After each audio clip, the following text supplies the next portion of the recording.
जिन्वू उस demon castle से बाहर आ गया था, पर इस बार उसके पास एलेक्सियर ऑफ लाइफ के दो इंग्रेडिएंट्स थे।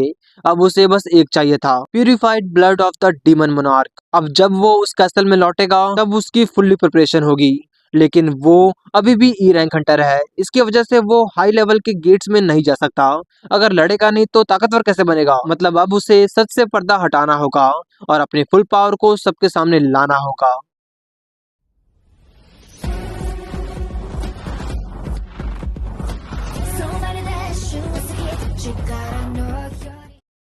मिस्टर ह्यान का असिस्टेंट भी वहां पर मौजूद था। उसे काफी चिकित्सा हो रही थी कि इस बार के लोग कैसे होंगे, उनकी पावर की लेवल कितनी होगी। तभी उसकी नजर संग जिनवू पर जाती है। वो जल्दी से मिस्टर बेक ह्यूनो को कॉल लगाकर बता देता है कि वो यहाँ पर है, संग जिनवू यहाँ पर है, अपना रैंक रीअसेस करवाने आया है। बेक हैरान हो जाता है और कहता है कि वो उस पर नजर रखे, वो जल्दी वहां पर पहुंच जाएगा। थोड़ा वेट करने के बाद जिन्वू की बारी आ जाती है। जिन्वू पहले भी आया था, इसलिए उसे प्रोसेस पता था, और नाम के कंफर्मेशन के साथ वो लड़की जिन्वू को उस ब्लैक क्रिस्टल पर हाथ रखने को कहती है। प्रोसेस चालू हो जाता है और वो क्रिस्टल चमकने लग जाता है। लेकिन एक मिनट, कुछ तो गड़बड़ है। सिस्टम एरर बता रहा था। वो एक बार फिर से प्रोसेस करने की कोशिश करती है, लेकिन इस बार भी एरर बता रहा था। उस लड़की को समझ नहीं आ रहा था कि आखिर गड़बड़ क्या हुई। तभी वहां पर उनका चीफ आ जाता है। वो लड़की उसे प्रॉब्लम बताती है, चीफ भी चेक करते हैं, पर इस बार भी एरर बता रहा था। लड़की को तो वो मशीन ही खराब लग रहा था, लेकिन चीफ हैरान हो जाते हैं और कहते हैं ये मशीन खराब नहीं है, इसका कहना है कि ये उसे जांच नहीं सकती। इसका मतलब ये है कि इसके पास इतनी मैजिक पावर है कि ये मशीन उसे नाप नहीं पा रही। लड़की भी हैरान हो जाती है। इसका मतलब है कि हाँ, ये देश का 10वां एस रैंक हंटर है।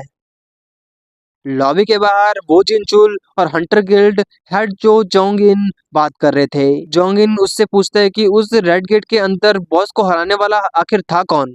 पर वो जिन कहता है कि वो इन्वेस्टिगेशन के वक्त वहीं पर था, पर पूरा वक्त नहीं, इसलिए उसको पूरी जानकारी नहीं। तभी उन्हें लॉबी में से शोर शराबा सुनाई देता है। उसे चेक करने के लिए वो दोनों अंदर चले जाते हैं। लॉबी में सभी लोग हैरान थे, मशीन नहीं नाप पा रही, सच में ऐसा भी कुछ होता है? वैसे चीफ जिन्वू को 3 दिन बाद आने को कहता है, क्योंकि उसकी मशीन उसे नाप नहीं पा रही थी। अभी लॉबी में वो जिन और जोंगिन आ जाते हैं। उसे तो जिन्वू भी जाता था, वो फायर मैजिक का बादशाह है। उसे हंटर जैसे लोग अल्टीमेट वेपन भी कहते हैं। जोंगिन भी संग जिन्वू के बारे में जान चुका था। वो उससे बातचीत करने की कोशिश करता है कि अगर उसने कोई गिल्ड चूज नहीं किया तो हम लोग बात कर सकते हैं, पर जिन्वू माफी मांगता है, उसे जल्दी है, और फिर वहां से गायब हो जाता है। जोंगिन भी हैरान हो जाता है कि उसने अपना नाम तो उसे बताया था ना। वो जिन कहता है कि बताया था। अब तो जोंगिन को भी लगता है कि वो खुद को कुछ ज्यादा ही बड़ा समझने लगा है। तभी वहां पर मिस्टर बेक भी भागते हुए आ जाते हैं और अपने बंदे से पूछते हैं कि कहाँ पर है वो। वो बताता है कि वो वहां से चला गया। प्रेसिडेंट बेक को उत्तेजित देखकर जोंगिन समझ जाता है कि वो वही होगा जिसने रेड गेट के बॉस को हराया था। तभी बेक की नजर भी जोंगिन पे जाती है। उसे थोड़ा गुस्सा आ रहा था कि बाकी में से उसी को जिन्वू के बारे में पता चलना था। जिन्वू वहां से हॉस्पिटल अपनी मॉम से मिलने आता है। वो जैसे ही कमरे से बाहर निकलता है, उसकी मुलाकात वो जिनचुल से होती है। वो जिन कहता है कि उससे कोई मिलने आया है, और वो कोई और नहीं बल्कि हंटर एसोसिएशन के चेयरमैन गो गन ही थे। सबसे पहले गो जिन्वू को कॉन्ग्रेट्स करते हैं एक एस रैंक हंटर बनने पर। रीचेक तो बहाना है, अब तुम एस रैंक हंटर हो। जिन्वू पूछता है कि फिर उसे क्यों दोबारा बुलाया गया। गो कहते हैं "ये वे 3 दिन पीरियड याद है, वो बस थोड़ा सा गैप टाइम है जिसकी वजह से हम तुम जैसे लोगों से मिल पाते हैं। गो बताते हैं कि उनका गिल्ड दूसरे गिल्ड से फेम और पेमेंट के मुताबिक compete नहीं कर सकता। उनका सबसे हाई रैंक हंटर वो जिनचुल है, और वो भी एक ए रैंक हंटर है। इसलिए अब वो सीधा पॉइंट पर आते हैं और पूछते हैं कि क्या वो उनकी गिल्ड को ज्वाइन करेगा। मैं एसोसिएशन के अंडर तुम्हें एक स्पेशल पोजीशन ऑफर कर सकता हूँ। जिन्वू पूछता है कि आखिर इतना सब क्यों। गो समझाते हैं कि इस वक्त देश की रखवाली सरकार नहीं करती बल्कि हंटर्स करते हैं। लोगों को मॉन्स्टर से बचाते हैं, जिसके कोर में 5 बड़े गिल्ड्स हैं जो आपस में ताकत का संतुलन बनाए रखते हैं। लेकिन अगर जिन्वो किसी भी गिल्ड को ज्वाइन करेगा तब ताकत का संतुलन बिगड़ जाएगा। तुम्हारे अंदर काबिलियत है तो क्या कहते हो? ये सब सुनकर जिन्वू सोच में डूब जाता है। एसोसिएशन के अंडर जॉब मतलब करियर सेट। उसे नहीं लगता कि हंटर गो से ज्यादा किसी और की भी पहुंच होगी, और ऊपर से वो देश के पहले एस रैंक हंटर है। उनके पास बेशुमार मैजिक पावर्स हैं और ऐसी बॉडी जैसे जिसे देखकर कोई कह भी नहीं सकता कि ये 80 साल के हैं। वो रिटायर्ड हैं लेकिन फिर भी मेरे लेवल पर हैं, जबकि वो लेवल अप भी करता रहता है। ये ऑफर एक्सेप्ट करने के बाद उसकी जिंदगी बदल जाएगी। लेकिन फिर भी जिनवू गोगनी से साफ साफ मना कर देता है क्योंकि उसे लड़ना था। उसकी जगह डंग्योन में है। गोगनी भी उसकी बात मान जाते हैं क्योंकि उन्हें उसकी आंखें साफ साफ बता रही थी कि वो सच कह रहा है। वो उसे ज्यादा फोर्स नहीं करेंगे। अब जिनवू वहां से जाने की इजाजत लेता है क्योंकि उसकी छोटी बहन घर पर इंतजार कर रही होगी। उसे जाना होगा। गो उसके हौसले से काफी इम्प्रेस हो गए थे। उन्हें कुछ अलग सा एहसास हो रहा था। वो जिनसे आज की सारी मीटिंग कैंसिल करने को कहते हैं, वो नहीं चाहते कि कोई इस एहसास में दखल दे। जिनवू सोचते सोचते जा रहा था कि एसोसिएशन सिर्फ डी और ई रैंक डोग्योन को हैंडल करते हैं। उसे जल्द से जल्द लेवल अप करना होगा ताकि वो अपनी मॉम को ठीक कर सके। उसके पास टाइम नहीं है। वैसे टाइम से याद आया, हांग दोंगसू भी काफी समय से हॉस्पिटल पर बेड पर पड़ा हुआ था। उसकी आंख खुलती है और वहां पर डेप्यूटी चीफ आ जाते हैं कुछ सवाल जवाब पूछने के लिए। क्या हॉन चांग एक मॉन्स्टर है? हॉन दोंगसू काफी गुस्से में था। वो कहता है, क्या वो तुम्हें कहीं से भी इंसान लगता है? वो मुझे तो बेशक एक मॉन्स्टर ही लगा। सवाल पूछने के बाद डिप्टी चीफ वहां से जाने लग जाते हैं। तभी दोंगसू उनसे पूछता है कि क्या उसे पता है कि वो कहाँ पर गया है। डिप्टी चीफ कहता है कि कमांड सेंटर उसे ट्रैक कर रही है, पर उसे नहीं लगता कि वो लोग उसे ढूंढ पाएंगे जिसने तुम्हें हरा दिया। दोंगसू को काफी गुस्सा आ रहा था। उसे वही पल याद आ रहे थे। हांगसांग ने उसे वार्निंग दी थी कि बेहतर होगा कि तुम मेरे परिवार से दूर रहो, वरना मौत भी तुम्हें मुझसे नहीं बचा पाएगी। दोंगसू को वो बातें याद करके बहुत ज्यादा गुस्सा आ रहा था। उसे पता था कि वो कहाँ गया होगा। बस उसे एक गियर चाहिए, एक आर्टिफैक्ट।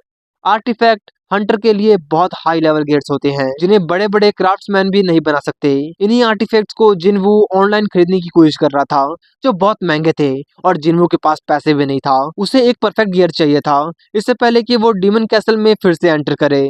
वो पहले तो सोचता है कि उसके पास जो स्फेयर है उसे बेचकर कुछ पैसे कमा ले, जिससे किसी भी हमले की ताकत दुगनी हो जाती है। पर इससे उस पर इन्वेस्टिगेशन बैठ सकती है कि आखिर उस ई रैंक हंटर के पास ये कहां से आया। अगर उसके पास एक ए रैंक गेट के अंदर जाने का रिकॉर्ड होगा तो वो बहाना बना सकता है, लेकिन वो ई रैंक के साथ एक ए रैंक में कैसे एंटर हो सकता है। तभी उसकी नजर एक वेबसाइट पर जाती है। कोई हायरिंग कर रहा था माइनिंग टीम के लिए। दूसरी तरफ गो और वो जिनवू की कुंडली निकाल रहे थे। उनके पास सारा रिकॉर्ड था। उसकी मॉम हॉस्पिटलाइज्ड है और अपने पैसे से अपने पूरी परिवार का देखभाल करता है वगैरह वगैरह। वो जिन ये भी बताता है कि उसने अब एक गिल्ड ज्वाइन कर लिया है। वो भी समझ जाते हैं कि जिनवू भी आखिर पैसों में बिक गया। लेकिन जब उन्हें पता चलता है कि वो माइनिंग टीम में है तो उन्हें हैरानी होती है। उसे पढ़ पाना तो सही में मुश्किल है। जिनवू माइनिंग साइट पर पहुंच जाता है। वहां पर काफी लोग थे। हाई लेवल दंग्योन में होने वाली मेजर रेड्स में टीम वर्क चाहिए होता है। एक होता है स्ट्राइक टीम जो मॉन्स्टर से निपटती है, और फिर माइनिंग टीम जो डोंग्योन में माना क्रिस्टल कलेक्ट करती है, और फिर कलेक्शन टीम जो मॉन्स्टर की डेड बॉडीज को बरामद करती है। और सही में डोंग्योन के अंदर जोंगिन अपनी टीम के साथ मॉन्स्टर का मुकाबला कर रहे थे। वहाँ बहुत सारे बड़े बड़े ताकतवर डेमंस थे, पर जोंगिन एक बार में ही अपनी आग से आसपास के सारे मॉन्स्टर को जलाकर राख कर देते हैं। लेकिन उसकी आग लौटकर वापस आ जाती है, पर उसके टीम मेंबर शील्ड बनाकर सभी को बचा लेते हैं। जोंगिन ने उन डीमंस को पूरी तरह नहीं जलाया था क्योंकि उन्हें रिकवर भी तो करना था। उनको हराने के बाद वो लोग आगे बढ़ जाते हैं, लेकिन वहां पर वो अकेला एस रैंक हंटर नहीं था। वहां पर एक और थी, एस रैंक हंटर मिस हे। बॉस को छोड़कर सभी को हराने के बाद वो सभी वापस डोंगियन के बाहर आ जाते हैं। जिनवू जोंगिन को देखकर पहले ही समझ चुका था कि वो कितना ताकतवर होगा। जोंगिन के जाते वक्त जिनवू अपना चेहरा छुपा लेता है ताकि वो उसे पहचान ना ले। तभी उसे हंटर गिल्ड की नंबर 2 दिखाई देती है। जिनवू उसे भी जानता था। वो है हंटर गिल्ड की वाइस गिल्ड मास्टर और इस देश की 9th S rank Hunter the dance छाहे। वो उसके ऑरा के बारे में बातें कर रहा होता है कि छाहे को भी एक स्ट्रॉन्ग एनर्जी महसूस होता है, पर जब वो उस तरफ देखती है वहां पर कोई नहीं होता। छाहे को इतना ऑरा महसूस होता है कि उसे लगता है कि चेयरमैन गो आसपास हैं, पर शायद उसका कोई वहम था। शुक्र है जिनवू वहां से हट गया था। वो तो उसकी सोच से भी ज्यादा तेज है। अब बारी आ गई थी माइनिंग और कलेक्शन टीम की। वो सभी जल्दी से डोंगियन में चले जाते हैं और अपने काम पर लग जाते हैं। जिनवू को इस डोंगियन के अंदर से एक मैजिक पावर सिग्नल आ रहा था। पक्का ये ए रैंक डोंगियन बॉस का होगा। उसे लगता है कि वो डीमन कैसल के वॉल्केन और मेटिस से भी ज्यादा स्ट्रॉन्ग है। उसे यही तो चाहिए था। अब तो उसे जानने की तलब हो रही थी कि आखिर एक ए रैंक बॉस कितना ताकतवर होगा। खैर उसे सही वक्त का इंतजार करना पड़ेगा। वैसे यहाँ भी एक ई रैंक हंटर को कमजोर समझते हैं और पता नहीं कैसे वो यहाँ पर भर्ती हो गया, पर जिनवू उनकी बातों पर ध्यान नहीं देता। वो अपने माइनिंग के काम पर लग जाता है। उसका काम करने का तरीका और उसकी बॉडी देखकर दूसरे लोग हैरान हो जाते हैं कि क्या सच में ये एक ई रैंक हंटर है। काम करते करते लंच टाइम हो गया था। सभी खाना खाने चले जाते हैं। माइनिंग लीडर जिनवू को भी चलने को कहता है, पर जिनवू मना कर देता है। पहले वो यहाँ का काम खत्म करेगा फिर खाएगा। लीडर समझ जाता है, पर ज्यादा अंदर मत जाना, और वहां से चला जाता है। उन सभी के जाने के बाद जिनवू जल्दी से काम छोड़कर तेजी से बॉस की तरफ भागने लग जाता है। इससे अच्छा मौका नहीं मिल सकता। वो जल्दी से बॉस चैम्बर तक पहुंच जाता है। जिनवू सोचता है, मैं जानता हूँ कि मुझे इस बॉस को हराना नहीं चाहिए। अगर मैंने ऐसा किया तो गेट बंद हो जाएगा और हंटर्स गिल्ड का भारी नुकसान होगा। लेकिन फिर भी थोड़ी उंगली करने से कुछ नहीं होगा। लेकिन वो आगे बढ़ता, पीछे से आवाज आती है, तुम क्या कर रहे हो? वो चाहे थी। そこで何をしているんですか